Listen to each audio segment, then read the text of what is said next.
I'm not ashamed to say this, guys. This theme song for this show is such a bop, and I honestly really don't care if you guys judge me for that opinion. It's a good-ass theme song for a funny-ass show.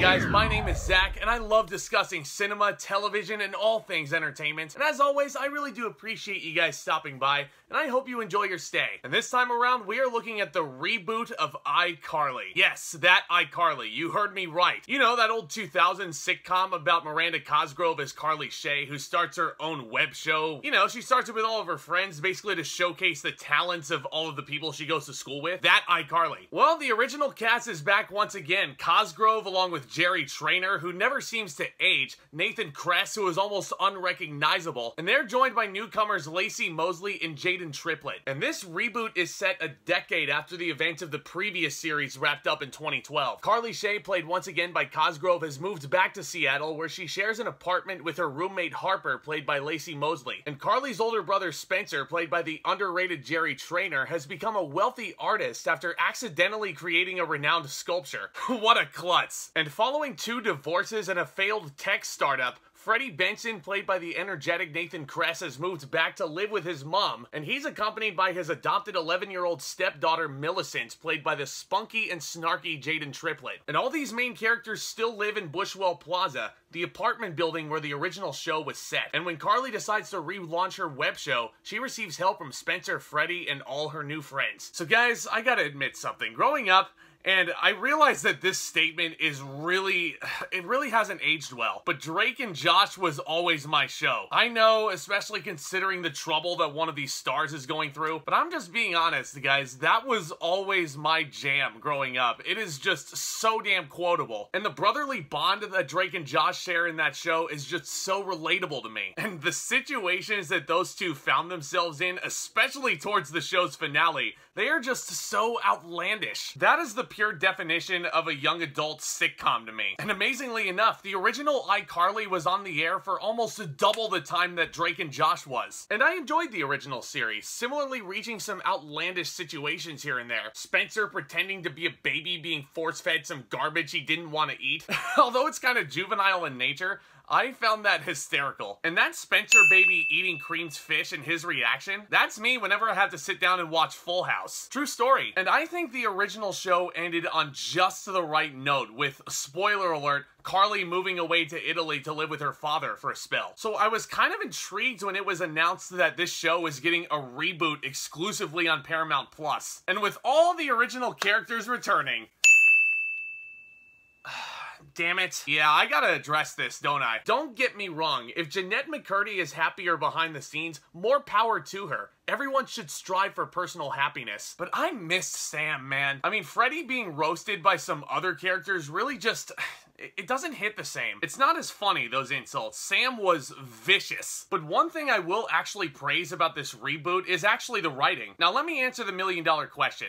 Can this writing be a little bit cheesy, a little bit over the top? Can it be a little bit too overly specific at times? Of course! But I love the fact that these showrunners are so self-aware of what every single one of these characters has been through leading up to this. Not just in the realm of iCarly, but outside the realm of iCarly as well. For example, in the premiere, there's a joke with Miranda Cosgrove sitting at a computer saying, "Interesting," while she's smiling pure glee drinking a can of pop. And that's all a reference to her time as Megan on Drake and Josh. Like, that's the kind of humor I love. Super meta-theatrical. And another thing, in regards to this humor, I really respected how these jokes have grown up along with these characters. Let me tell you guys, some of the these characters experience throughout this season is bananas. I think Miranda Cosgrove is great once again as Carly. She certainly still understands this character's evolution into a no-nonsense go-getter, and I think she still carries herself super well on screen. As does Trainor as my spirit animal, Spencer Shay. I don't think this dude has changed at all, has he? Well, actually I lied. There is a little bit of change here. The old Shay apartment from the original series, I don't want to say has been overhauled,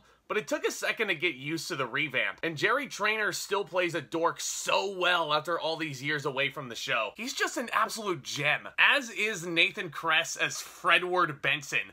I gotta tell you, when the trailers for this first came out, the dude was almost unrecognizable. But as soon as he gives us that first amazing flabbergasted look that I grew up so used to, I knew it was him. It was the same dude. Now, one thing I will nitpick about this character is his situation and his given circumstances. He's already been through 2 divorces at such a young age. Ringing any bells, sitcom fans? Does it remind you of anybody? Now, as I've alluded to, all of the original characters absolutely fantastic in their returns. But what about these new characters? Well, we're introduced to Carly's new best friend, Harper, played by the effervescent Laci Mosley. She is so fun to watch. Really, really funny. And this is a character I think is so refreshing for a show like this. She's a fashion designer. She certainly calls things like she sees it, and she's out and proud. I love that her character brings some representation to this thing, and I legitimately cannot wait to see where else this character goes in a second season, which I hear is already confirmed. I also gotta talk about Jaidyn Triplett as Freddie's stepdaughter, Millicent.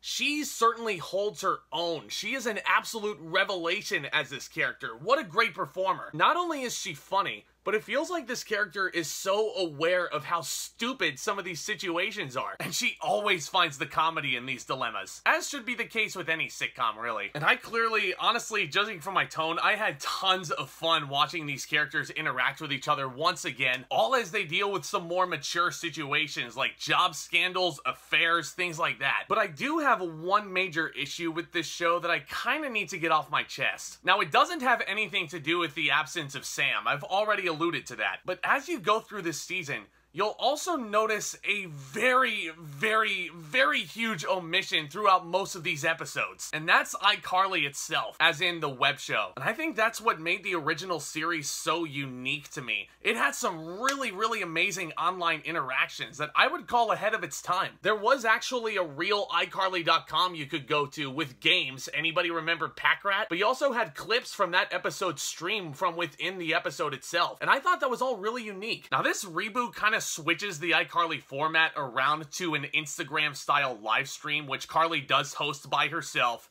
No Sam, boo, boo, boo. But after the premiere, guys, this is kind of a mild spoiler, but I have to tell you this just to really get this point across. After that premiere, it takes 7 whole episodes to have another iCarly live stream. That web show was honestly what made iCarly so unique back in 2007. The audience interaction was unlike any sitcom ever. And don't get me wrong, guys, the reboot is funny as it is. The performers are all fantastic. But when you strip that live stream element away for as many episodes as they did, the uniqueness unfortunately kind of fades away too. Overall, though, I still had a really fun time watching this first season. I can't wait to continue watching more and more. I'm gonna give iCarly Season 1 a B. I certainly think this show and these showrunners have started taking some steps in the right direction here. It's doing a lot of really funny things with these characters. The situations they're finding themselves in are getting more and more outlandish the deeper the show goes. And perhaps my biggest praise of all, I love how self-aware and meta this show is. Now that a second season's been confirmed,